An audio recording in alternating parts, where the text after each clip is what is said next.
The date, the 20th of May, has been set aside to celebrate the 4th edition of World Bee Day.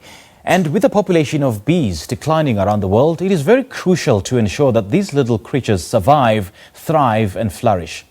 Candide South Africa will on Wednesday launch the #PollinationSA campaign, a movement that aims to recruit a minimum of 100,000 participants across the country to become bona fide bee protectors. And to tell us more about this initiative, we joined on Skype by Tessa Laas, and she is an ecologist. Tessa, a very good morning to you. Thanks for joining us. Welcome.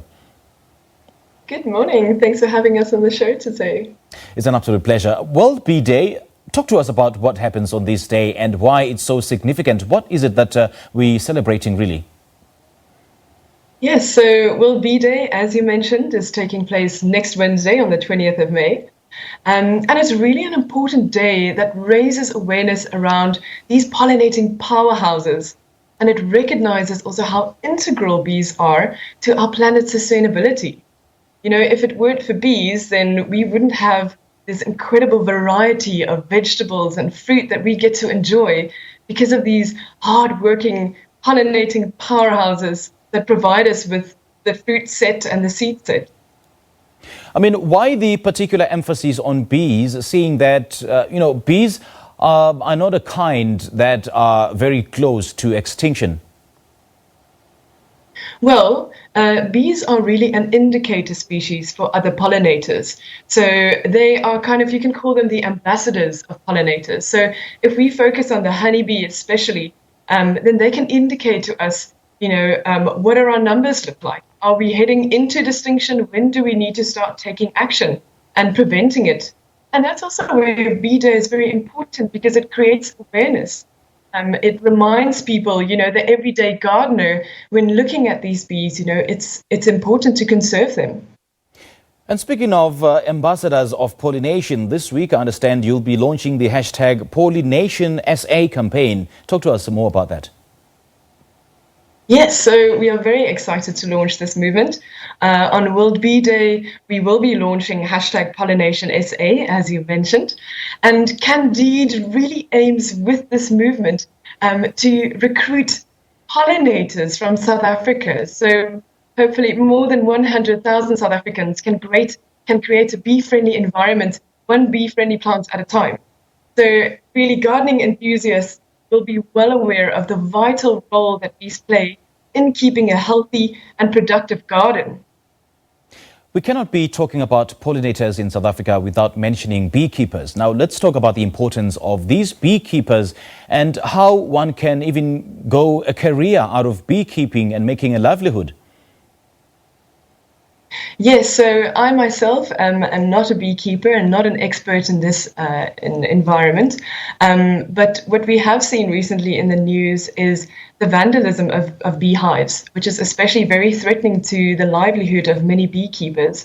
But it is a wonderful way to create awareness. I once heard someone say that instead of having one beekeeper for every 1,000 people, why not have every 1,000 people have a beehive and keep bees, and to understand the importance of the role that they play in our environments.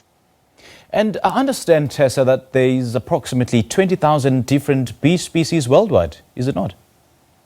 Yes, so they've actually estimated between 25 to 30,000 bee species, and Wow. It's incredible because in Africa we have 3,000 species and approximately 1.4K of that is in Southern Africa. And of course, we have a brilliant indigenous diversity in South Africa of solitary bees and our two honeybees as well, Apis mellifera capensis, the Cape honeybee, and Apis mellifera scutellata, which is our African honeybee. Yeah, and what's the difference between the two? The Yes, Cape so, honeybee and the African bee? Yes, so the Cape honeybee, of course, is more closely associated with our fynbos biome, and it occurs in the winter rainfall area, whereas our African honeybee occurs more northward in Africa in our summer rainfall areas. And the Cape honeybee is very often called the black bee, as it is a little bit, its abdomen is not as yellow striped as the African bee. The African bee is also known to be a bit more aggressive, whereas the Cape honeybee is a bit more docile, but that can really depend on each colony, actually. And around a third of all the food that we eat depends on bees for pollination. Speak to us about that. Yes, so bees really play this vital and irreplaceable role in sustaining populations, not only of wild plants, but also they are the most important group of pollinators of food crops in South Africa and globally. As you've mentioned, 1/3 of all food crops, and that means 50 different food crops in South Africa, are reliant on the existence and work of the honeybee. You've mentioned earlier on about the vandalism of some beehives, and now disease and climate change are just some of the contributors of the decline of bee numbers around the world. Yes, absolutely. And there are many other environmental challenges that bees face as well. And these include habitat loss or floral resource loss, and even chemicals and pesticides that have been sprayed and used. And yeah, as you've mentioned, climate change, increased drought, and wildfires as well also threaten bees and their numbers.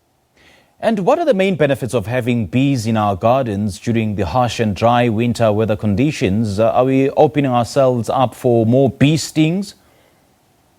No, of course not. So it's as you mentioned, during wintertime, it's important for us to also supply our bees with this extra food source.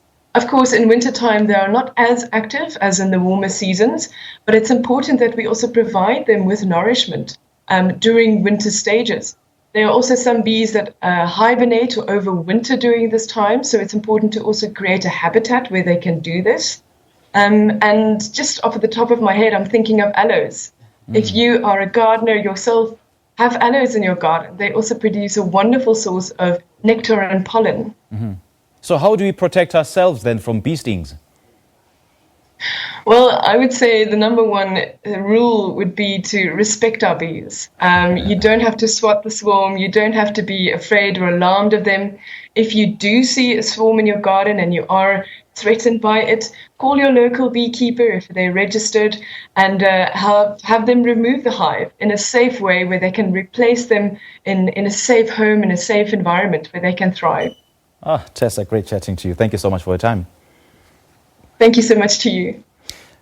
There we go. That was ecologist Tessa Laas, and she joins us via Skype to talk to us, throughout the significance of World Bee Day that is set to be observed this coming Wednesday, the 20th of May.